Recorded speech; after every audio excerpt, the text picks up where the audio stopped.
Hello guys! Hello Far Sign Leo Aries Sagittarius. Welcome dito sa aking channel, Kapalaran 888. Welcome. Alamin natin kung anong messages, vibration, gabay energy para sa inyong lahat.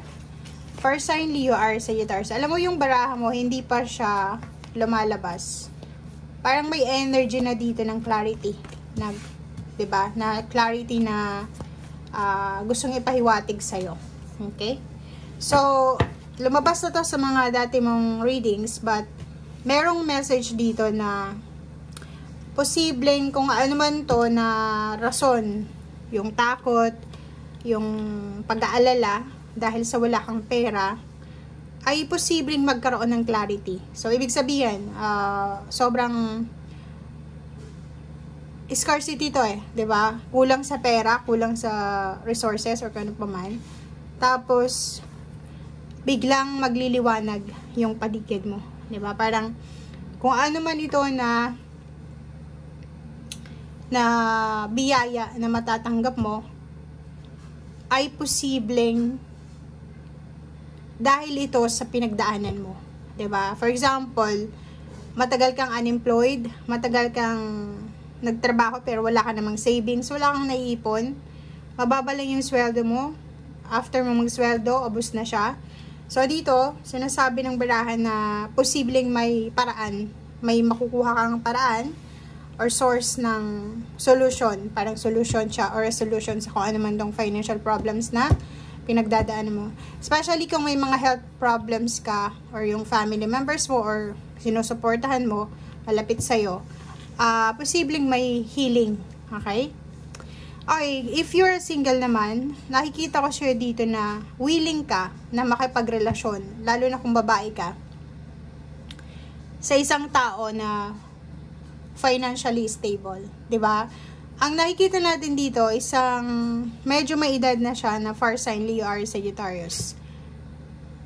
And naghahanap siya ng karelasyon. And yung karelasyon na hinahanap niya is, gusto niya, is yung kaya siyang ipaglaban. Yung kaya siyang, yung i-provide sa kanya kung ano yung kailangan niya, emotionally, financially, and psychologically. Parang gano'n.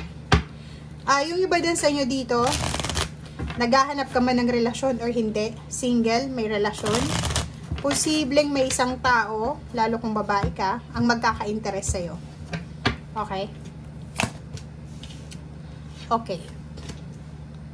Yung iba sa inyo dito, Far Sign, Leo, Aries, Sagittarius, mayroon kayong choices. Mayroon kayong choices or decision making na kailangan na gawin. And kung makikita mo dito, dalawa siya. It's either, for example, unemployed ka sa Pilipinas for several years, for almost 3 years, 4 years, 2 years, or 1 year. And siguro magkakaroon ka ng choice, or parang mapagdidesisyonan mo lang, maiisip mo lang na, bakit kaya hindi ko i-try na umalis, hanapin kung saan ako swerte. Mag-travel, pumunta ng ibang bansa, mag-apply sa mga agency, or pwedeng sa Pilipinas lang, pero malayo sa kung nasaan ka man sa ngayon. Okay? Sa araw na ito, marirealize mo na sobrang importante yung pag-iipon.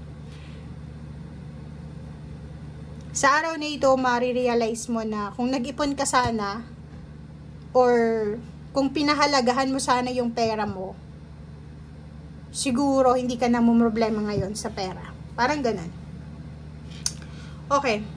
Meron ditong Far Sign, Leo, Aries, Sagittarius na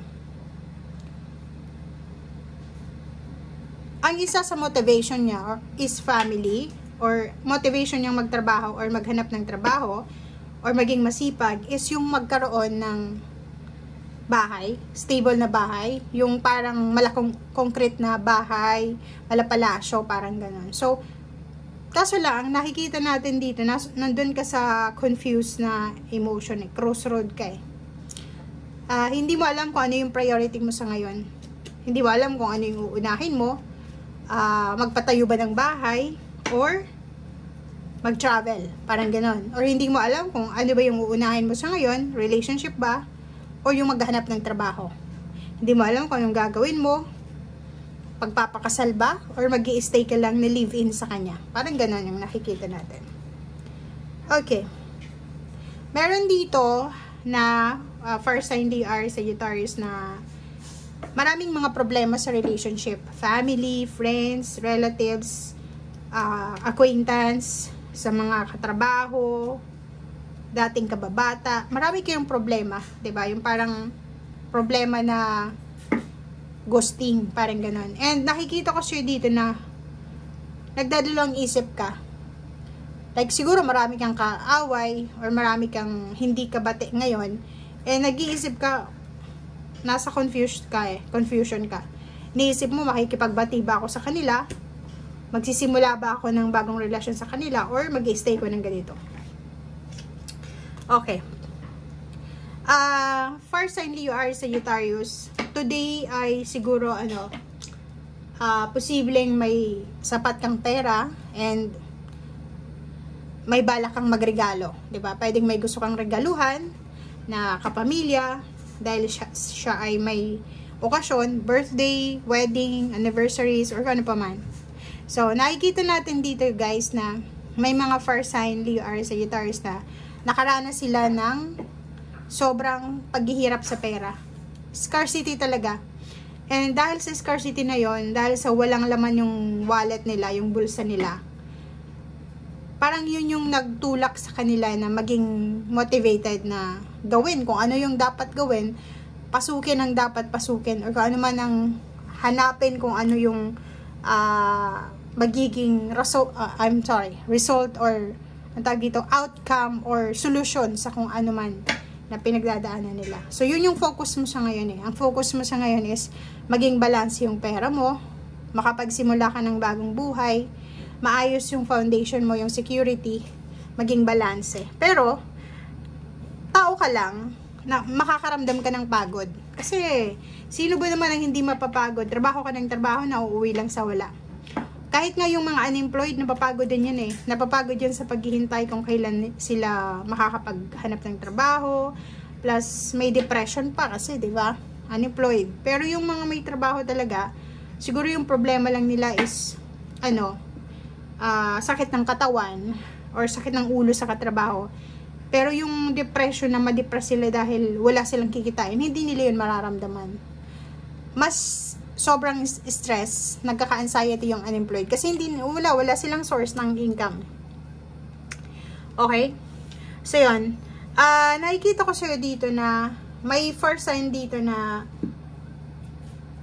mas uunahin niya siguro yung pera, yung pagtatrabaho, or yung hanapin yung source ng money or resources ng income kaysa pag-ibig or kaysa sa pagmamahal.